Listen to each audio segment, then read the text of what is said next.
Hi there, so great win for us today, beating Everton 4-0. Your thoughts on the game?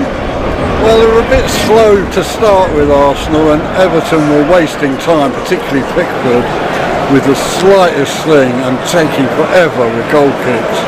But once we got the first goal, I think the result was never in doubt, because they never offered a threat really going forward, Everton. We were just very slow in the first half, but that second goal really wrapped it up. I thought he played a good advantage, the ref, because there was a foul there on one of the Arsenal players. Saka. And when it was going to be disallowed, I wondered what the hell was going on. But when you saw the replay, he was clearly onside. And the second half, we just decimated them, really took the mickey out of them. And a really consummate performance in the second half.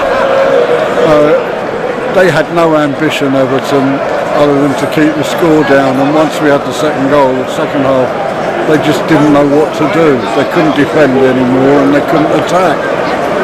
Arsenal played really well, some very constructive stuff, and they played the ball much quicker in the second half, I thought. Martinelli was outstanding and was my man of the match. Partey looked like he'd never been away when he came back in the second half. He was really good to see him, but the highlight for me was seeing Emil Smith-Rowe back on the pitch for the last 10 minutes. Shame he didn't score right at the end when there was a whole load of bodies in the box. But magnificent performance.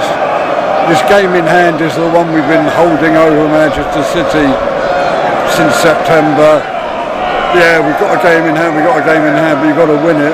Well, we've won it, and tonight we've really shown what a class team we are and what strength we've got with the substitutions that he made.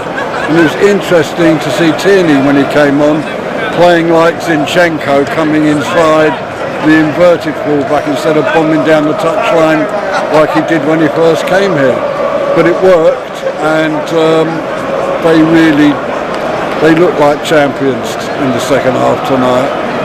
People better start believing, because I think we're going to do it. Yeah, the first half very slow out the blocks, a little bit too sideways, and the very Dyche disruption. Somebody sneezes across the pitch and the other player falls over holding his face. There were a couple of times where their players lost challenges fair and square, but instead of holding their leg or their back, they went straight to their face so the referee could stop it. And I hope that gets stamped out, because then what will happen is somebody will have a proper head injury and people won't want to stop for it. And I think that would be an absolute disgrace and a potential travesty. So I hope that gets reviewed and wiped out, because I think that would be disgusting. By the sound of the crowd walking away, it looks like Tottenham have indeed got battered everywhere they go, losing to lower league opposition in the FA Cup to make this a wonderful evening. Saka, a goal and an assist. Martinelli, 2 goals, assist. Absolutely fantastic. Nice to see Odegaard put one in the net after that miss that didn't cost us, but at Villa Park. Nice to see him put one in, and hopefully that will build his confidence with his right foot as well. Absolutely. And it was, the second half, somebody forgot to tell Everton they're supposed to come out, because I only saw one team on the pitch. They were chasing shadows, and it was an absolute pleasure. And yeah, we played within ourselves, and we still had chances. It could have been 6 or 7. I don't think that would have flattered us at all. It was really beautiful to watch that, the one touch, the pass and move. And Dyche, who has been renowned for keeping it tight, and I don't think we've ever beaten him by huge scores before, getting hammered by 4, and it could have been, as I said, 5 or 6 very comfortably. They looked ragged, Everton. They did not look like they knew where to turn, who to pick up and how to play them. So this bodes really, really well. I wouldn't be massively surprised to see a few changes coming in for the Bournemouth game. I wonder if he might give Tierney and Tommy some minutes to get them freshened up, so there's a bit of rotation for the Europa League as well. But what we now have is strength in depth. You take out Zinchenko, you bring on Tierney, If we'd have taken off Ben White, we have Tomiyasu.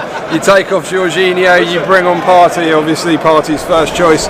You know, we brought Eddie on, we took Trossard off, we took Saka off, we brought Smith Rowe on, we took Xhaka off, we brought on Vieira. You know, these are all players that are in and around first team. You don't mind them switching up. So it's lovely to see. And we've still got Jesus to come back. Reece Nelson as well is another one who could come in. So we have strength and depth arriving at the right time as the games start to come thick and fast, with the ability to rotate without taking away from the squad. Yeah, it was outstanding today. Many great performances. As you're saying, started a little bit slowly, but the key is that little bit of magic you need to unlock a defence, and the way Saka touch, return, the goal is just amazing. What a great pass from Zinchenko that was, by the way, that split the defence to him. He came all the way over to the right hand side and threaded that ball through beautifully, and yes, a great touch and finish from Saka. But Zinchenko beat a couple of players, came across the pitch, found the space and threaded it, and that's what he gives you, and that was fantastic. I thought a bit of a quiet game for Jorginho. I think they double marked him in the first half. Right to take him off because he looked a little bit lost, and Thomas Partey just bossed the midfield when he came on. But the interesting thing with Saka's goal was, up until then he'd been stuck to the touchline with 2 or 3 defenders on him the whole time. It was very predictable, Arsenal knocking the ball wide either to Martinelli right on the line or Saka right on the touchline. The first time he came inside without the ball, he found the space, Zinchenko found him and he put the ball in the net, and he didn't half hit that hard. Not bad right-footed shot for a left-footed player. Maybe I'll give a few lessons to Martin Odegaard on that.